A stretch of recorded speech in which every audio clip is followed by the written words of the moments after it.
it's competitive. Like I think when we were talking at the beginning of the stream, we were talking about competitive edges and stuff in business and stuff like that. There is this. I mean, there's this whole thing where it's like I like you don't play poker, right?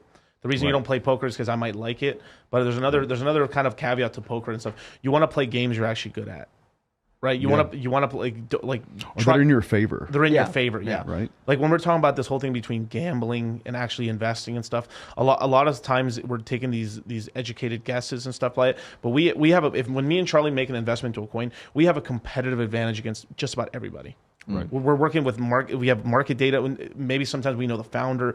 Maybe we know some background stuff, and we've done research over time. But when we're making an investment, or if some people would look at it as a gamble, but to us it's an investment because I have we understand it. Yeah, so I'm like when I put money into this coin, I am fairly confident I've got a 71% edge on the house. Right. When you invest when someone like now you would like someone just randomly into the crypto space outside of maybe Bitcoin and Ethereum because those are very easy. Those are the ETFs in a way, right? The house got the edge, major edge. And Absolutely. Then the edge may be, even with prices going up, the guy might not know when to sell. Yeah. There's so much experience that gives us an edge. This is why, I'm not trying to like talk shit here, but usually, I have 1 out of 8 projects I invest in go bad. That's a very good track record. Right. Very good track record. The rest of them do pretty good and stuff. So, but that's just from like being in my industry. It's the same thing with you. If you were investing into another steel company, like you have a huge edge. Well, the framework to be able to take advantage of that essentially is why do universities tend to be 2 to 5 years in terms of how much you're going to spend time there, right? It's because that's how you master something. You have to spend that amount of time. You have to struggle. You have to sweat for it. If you want to become a master at it, you can, after 5 years, add another thing of mastery onto that, like a module, right? And then you get a lot of modules over your 20-year career, and then boom, you have your empire. Absolutely. I completely agree with that. And that's kind of the point I was looking to make is that there's a story. It talks about this guy. He has like bamboo or whatever. And he decides to water each one of the bamboo equally. And none of them ever grow to any kind of substantial. So it couldn't create like the proper root pattern or whatever. And that's how I feel about my first business is I watered that bitch until it bared fruit. And I take the fruit and I put it in crypto or I build another business or I buy real estate with it to offset the tax or whatever. And so I think that's one thing that guys get discouraged and they switch and they never get starting a business. I'll never forget this example I heard. And I think it's very true. It's like trying to get, you go to the mall and there's the what's that thing where the kids on merry-go-round? The merry-go-round, yeah. So when you first start a business, it's like you slam into it and you're pushing, it's not moving.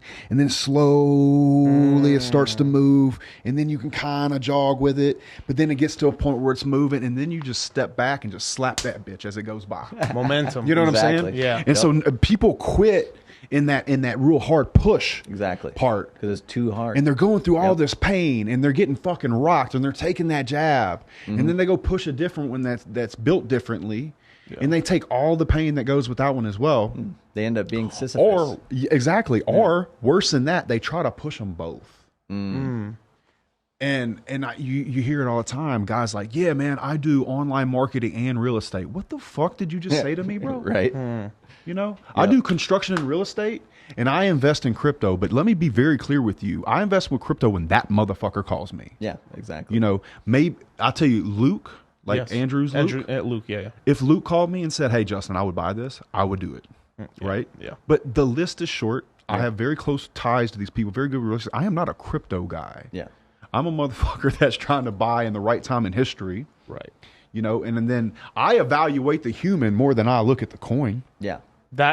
And that's one of the major things that we teach. Exactly. Literally, it's like we look at the team and stuff, and then on top of that, like, is there actually a community here, or is it just like a ghost town? Is there going to be some little viral sort of thing? It's like, is there somebody to answer to? Yes. Yeah.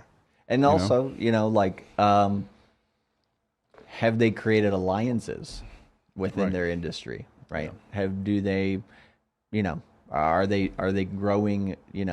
I guess through different forms of community, right? Like that tends to be scalable, a lot more powerful, right? Than just, thinking you can do everything yourself too. Right. Yeah, 100%. When you ask me, like, hey, like if we never met before and you ask me, what do? I do crypto.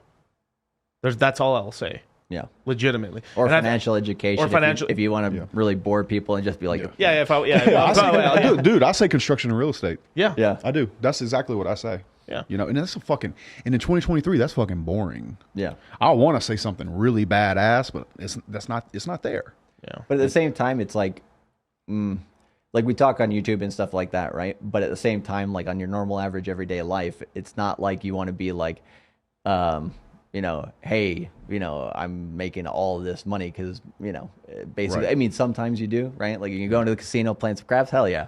You know, but like, or, you know, you're with a conference with certain types of people. But I think like stealth wealth is one of those things that I think is really, really important for people because there's a lot of people who come into money real quick and then they talk too much, right? What do you think gets them? Do you think that they get asked to invest? Or people have their hands out to them, or they just get. How does it go? There's a lot of different scenarios, right? But it's like, yeah, you get a lot of people asking for handouts, right? And it's like, people who ask for handouts of information, right? That's awesome, right? But it's when people, you know, when they sniff money, people change. You know what's funny about that is they probably often easily give it away because they don't feel like they truly earned it in the first place. Yeah. Yep. I have no problem telling somebody to kick fucking rocks. I'm not a bank. Yeah. Exactly. You know, I know how hard I worked for my money. So if somebody comes to me for a loan and I don't see a return, I'm not doing it. I'll just say, my friend, that sounds like a bad investment for me. Well, I mean, even family, you need to have some level of that, right? Not saying like, obviously, that's a great if somebody, topic too. That's a great, just going into money and family. Like, because if somebody is in need, right, you're going to help them out. But at the same time, you're not going to expect that money back. If you're like putting out loans to friends and family and saying like, hey, pay me back at this time, it's like probably not going to happen. So and it's going to ruin a relationship, you know? Exactly. And I always say the formula for happiness is the gap between expectation and reality. And what I'd advise any person that's going to loan money to their family, like you said, is that is not a loan. Exactly. You're giving them that money. They're not going to pay you back. Correct. If they do, that's great. But don't even ruin the relationship or put a strain on the relationship by even checking up with them. Yep. They're not going to pay you back. Listen up, you guys. That is so freaking important, man. You're not. Yeah. I mean, there's people like I don't know, what's his name? The guy from Valleytainment, Patrick Dave. Patrick Bet David. Yeah, he had this one little quip that he said where he said like, if you ask me for money this one time, I'm going to give it to you. After that, don't come to me about money anymore.